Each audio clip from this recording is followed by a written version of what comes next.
Assalamualaikum warahmatullahi wabarakatuh. Surat Toha ayat 11 sampai 14. Saya kalau sholat tahajud itu rokaat pertama al-alaq, rokaat kedua al-a'la. Ojo bingung. Kalau al-alaq Iqra. Kalau al-a'la Sabbihisma rabbikal a'la. Saya membaca Sabbihisma rabbikal a'la karena di akhir ayat ada kalimat qad aflaha man tazakka wa dzakara asma rabbih fasalla. Sungguh beruntung orang yang membersihkan diri dengan zikir dan sholat. Ya, zikir dan saya tadi mutola'ah ketemu doa Allahumma inni as'aluka qalban khosyi'a wa lisanan zakira. Ya Allah, kami mohon hati yang khusyuk dan lesan yang ringan mudah zikir. Hati-hati, lesan zikir itu bahasa ringan apa abot? Gak ngomong, gak jawab. Ngerasani? Enteng. Saking entengnya saya sampai gak esok. Menengo. Ada apa dengan lesan kita? Zikir, baca Al-Quran berat, ngerasani, enteng, bicara ngalor ngidul. Karena nggak minta. Walisanan zakirah. Betul ya itu ya? Ya, baik. Kemudian ada qad aflaha man tazakka wa dzakara asma rabbih fasalla bal tu'thiruna al-hayatad dunya wal akhiratu khairu wa abqa inna hadza lafis suhufil ula suhufi Ibrahim wa Musa. Perhatikan suhuf Ibrahim dan Musa. Saya minta kepada Allah, ajari suhuf dari sohifah. Sohifah itu lembaran. Lembaran ajaran Nabi Musa itu apa? Ternyata diajari tentang tongkatnya. Jenengan minta tongkatnya, apa ajaran tongkat? Mas Rudi, pilih tongkatnya apa ilmu nih?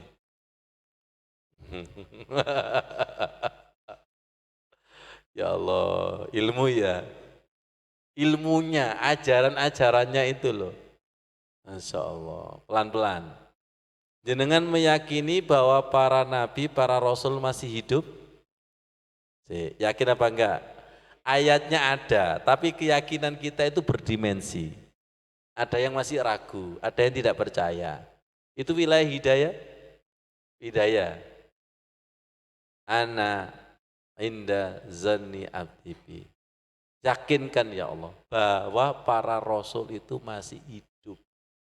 Bal akhyaun inda rabbihim yurzaqun.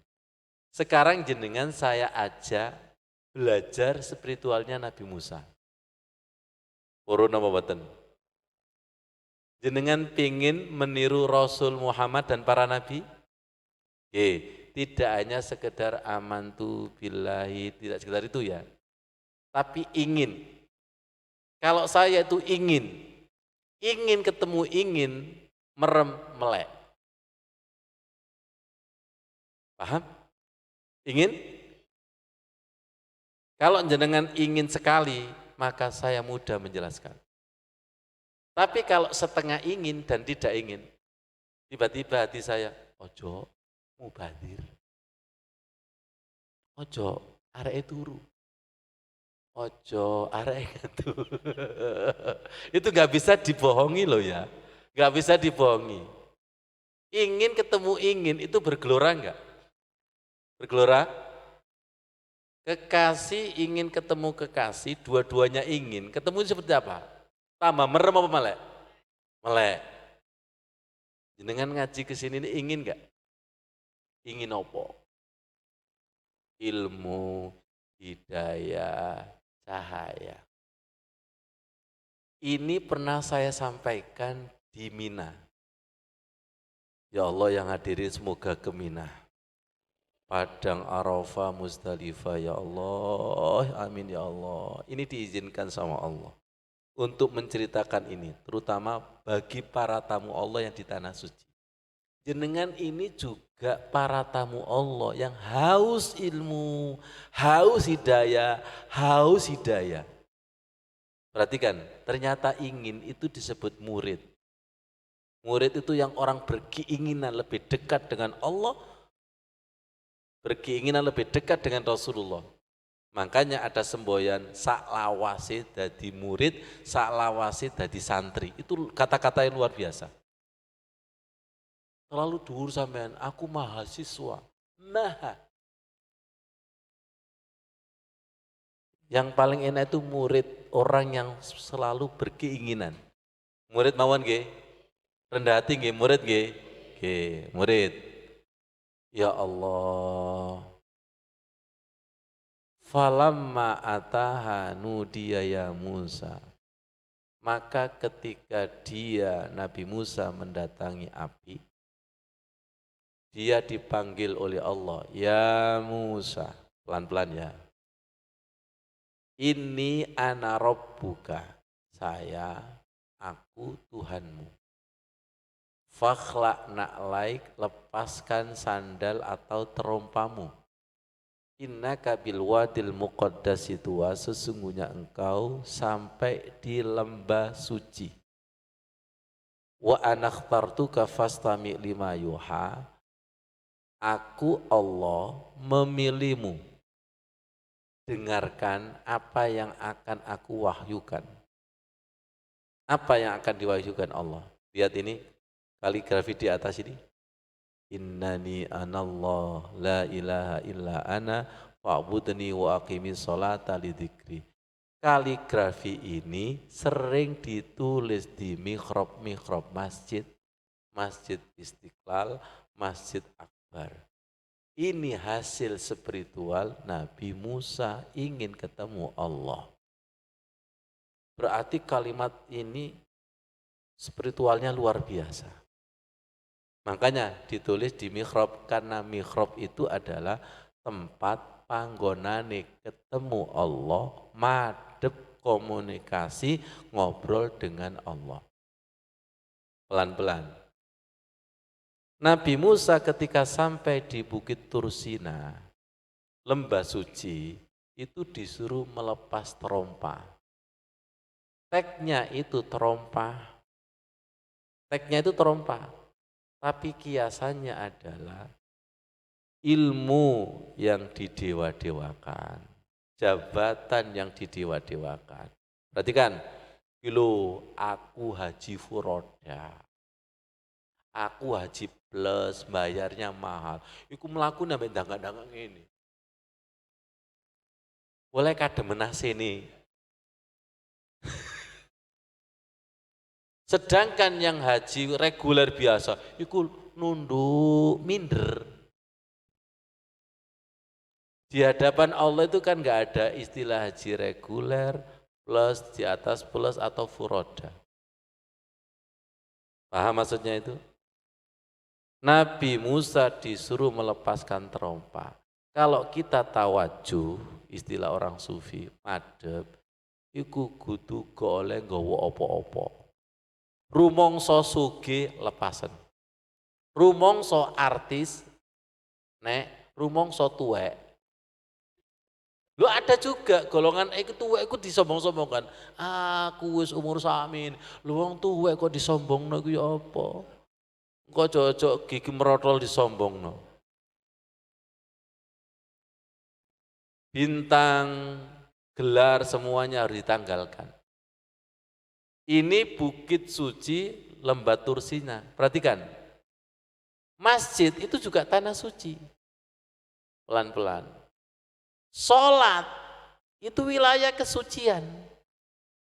Tadi at-tuhuru satrul iman. Suci itu bagian daripada iman. Di dalam buku saya, Cahaya Wudu, Miftahul Jannah as-sholat, kunci daripada sholat, kunci daripada surga adalah sholat. Wa miftahus sholat, kunci khusuknya sholat adalah at-tuhuru, suci. Masjid, rumah Allah, tempat suci, setuju? Pelan-pelan. Quran, kitab suci, setuju? Mekah dan Madinah, kota suci, setuju? Sholat dan zikir itu wilayah suci. Makanya harus suci daripada kebesaran-kebesaran. Jenengan ibu-ibu ngaji seragaman. Iku kesesekan, murang-muring gak teko. Kecilian. Wes kalau mak-mak itu bab seragam nomor 1. Betul enggak? Kak nyindir enggak, biasa. Ya, paham maksudnya itu? Jadi innani anallah, sesungguhnya aku Allah, la ilaha illa ana, tidak ada kecuali aku, fa'budni, sembahlah aku, wa aqimi sholata lidzikri, dan dirikanlah sholat lidzikri, untuk mengingat aku. Yang bisa jawab pinter, akunya di sini diulangi berapa kali? Cepat hitung. Berapa? 4. Berapa, Bu? 5. Innani, sesungguhnya aku, 1. Ana, 2. Ya. La ilaha illa ana, tidak ada kecuali aku, 3. Betul?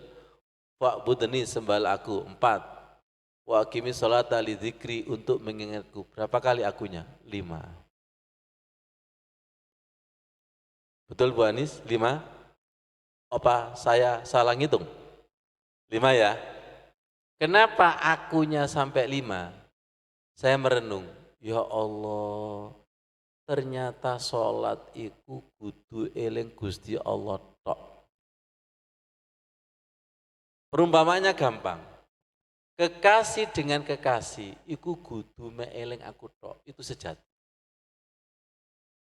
Jenengan di depan kekasih, ingat laki-laki lain, perempuan lain, selingkuh otak dan selingkuh jiwa. Kalau gitu kita itu sholat sering selingkuh. Yes. Yes.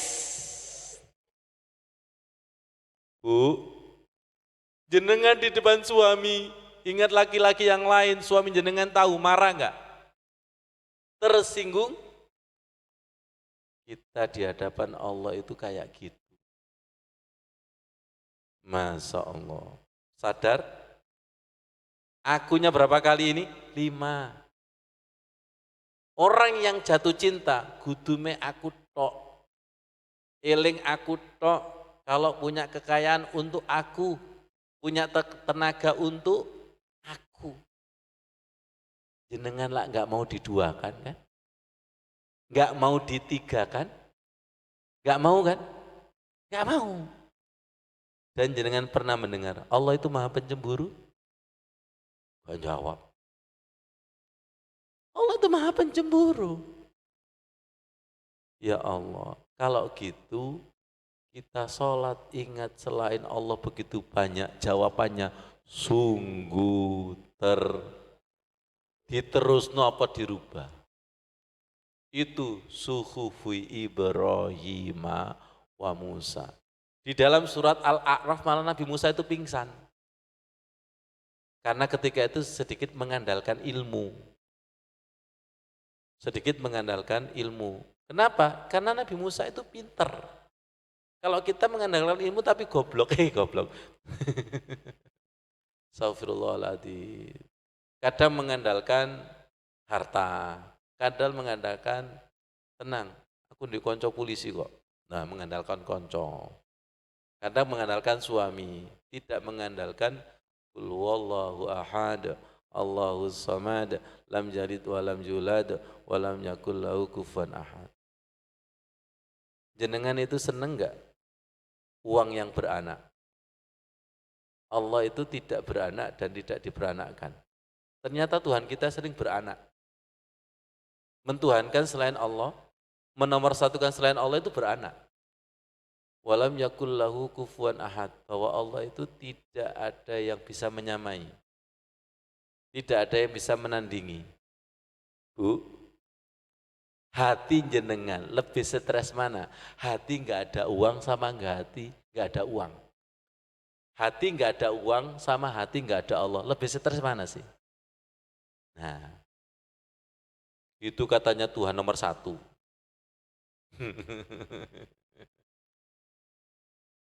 Kalau surat Al-Ikhlas dibaca, sekian detik khatam.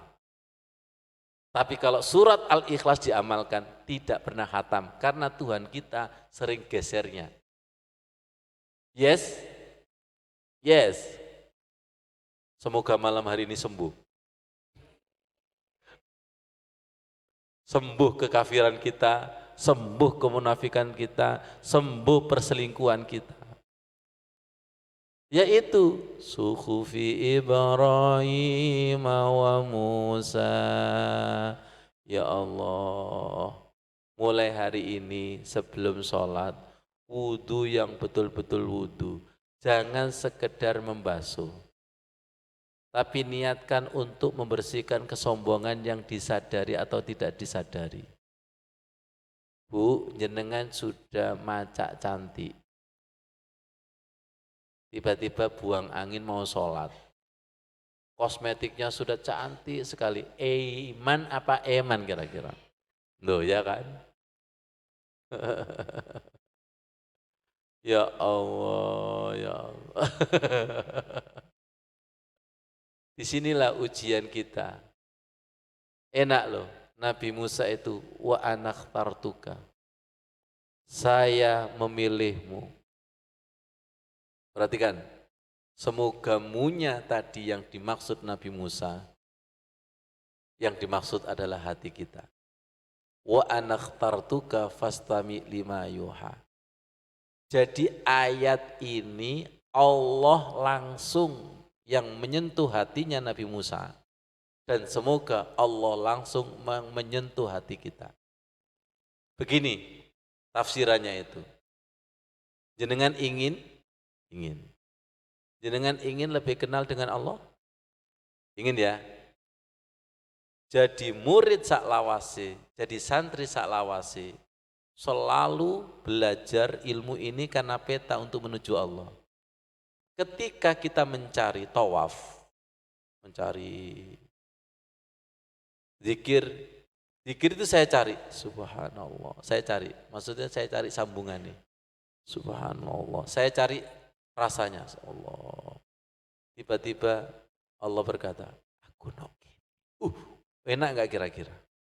Yang itu la sautun wala harfun, tidak ada suaranya dan tidak ada katanya, tapi ada setrumannya.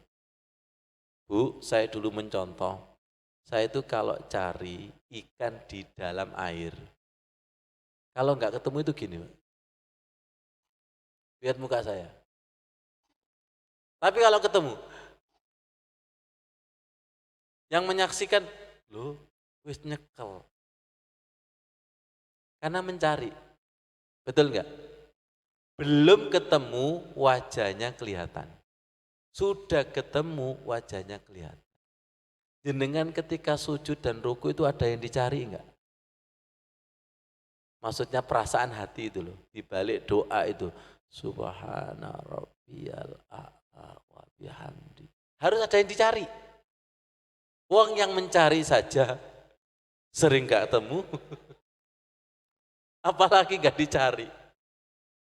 Surat Al-Fatah gitu loh. Tarahum ruka'an sujada yabtaghuna fadlam minallahi waridwana. Yang dicari itu karunia dan ridho. Kalau karunia dan ridho ketemu, simahum fi wujuhim min asari sujud. Ibarat yang kedua, jenengan bertamu kepada tuan rumah, ngobrol lama di ruang tamu sama tuan rumah. Sing ngenteni di luar iku kejet-kejet. Suwene karena tidak diajak ngobrol. Sedangkan yang ngobrol asik di ruang tamu tidak terasa kalau 2 jam. Itu pulang, wajahnya membias enggak setelah ketemu? Apalagi pas pulang nggawa hadiah.